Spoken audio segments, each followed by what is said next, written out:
Hello সবাইকে, আসসালামু আলাইকুম। কেমন আছো তোমরা সবাই? আলহামদুলিল্লাহ, আমি তো অনেক ভালো আছি। আশা করি তোমরাও ভালো আছো। আজকে অনেক দিন পর ভয়েস ওভার দিতে আসলাম, জানি না কেমন হবে। যাই হোক, আমরা আজকে একটু ঘুরতে বের হয়েছিলাম। আমার ফ্রেন্ড এসেছিল, ও ব্রাহ্মণবাড়িয়া প্রথমে এসেছে, তো ওকে নিয়ে একটু ঘুরতে বের হয়েছিলাম। আমরা যদিও চেয়েছিলাম আরো আগে বের হতে, বা এরকমই আমাদের প্ল্যান ছিল, কিন্তু আমরা অনেক বেশি লেজি, তো এর জন্য আমাদের একটু লেট হয়ে গিয়েছিল। ও পরের দিনই চলে যাবে, সেজন্য আজকে আমরা বের হয়েছিলাম। তো আমরা সবাই রেডি হয়ে বের হয়ে পড়লাম। আর এটা হচ্ছে আমার স্কুল। এখানে আমি প্রায় 10টা বছর পড়াশোনা করে গিয়েছি, যদিও আগের মতন কোনো কিছু নেই, অনেক পরিবর্তন এসেছে, সেই সাথে অনেকটা উন্নতও হয়েছে। তো ফাইনালি আমরা বাঞ্ছারামপুর চলে এলাম। আর আমরা বাসা থেকে প্ল্যান করে এসেছিলাম যে আজকে বাঞ্ছারামপুর এসে প্রথমে এসে ভাইরাল ডিসকন আইসক্রিমটি ট্রাই করব।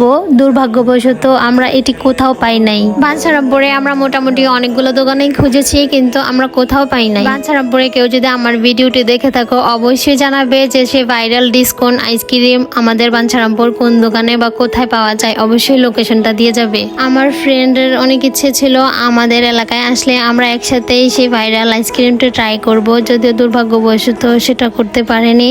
তারপর সেখান থেকে আমরা কাটাখালি চলে যাই। আর আমার ফ্রেন্ডও বলতেছিল যে আমাদের এলাকার আশেপাশে এমন কোনো প্লেসে নিয়ে যাওয়ার জন্য যেখানে একদম প্রকৃতিটা খুব সুন্দরভাবে অনুভব করা যায়। তখনই আমার মনে হয়েছিল যে তাহলে কাটাখালি যেতে হবে, কারণ আমাদের বাঞ্ছারামপুর তো আপনারা সবাই জানেন যে এরকম প্লেস অন্য কোথাও আর নেই। তো এখানেই চলে গিয়েছিলাম। আর যেহেতু অনেকটাই গরম পড়ে গিয়েছে, তো এখানে অনেক বেশি ভালো লাগছিল, অনেক বাতাস ছিল। পরে আমরা অনেক লেট হয়ে গিয়েছিলাম, কারণ প্রথমেই আমরা বাঞ্ছারামপুর নেমে আইসক্রিম খুঁজতে খুঁজতে অনেকটাই সময় সেখানে পার হয়ে যায়। তারপর কাটাখালি আসার পর আমরা অনেকগুলো ভিডিও করি, আর অনেক বেশি বাতাস ছিল, তাই আমরা রাস্তার পাশে দাঁড়িয়েছিলাম।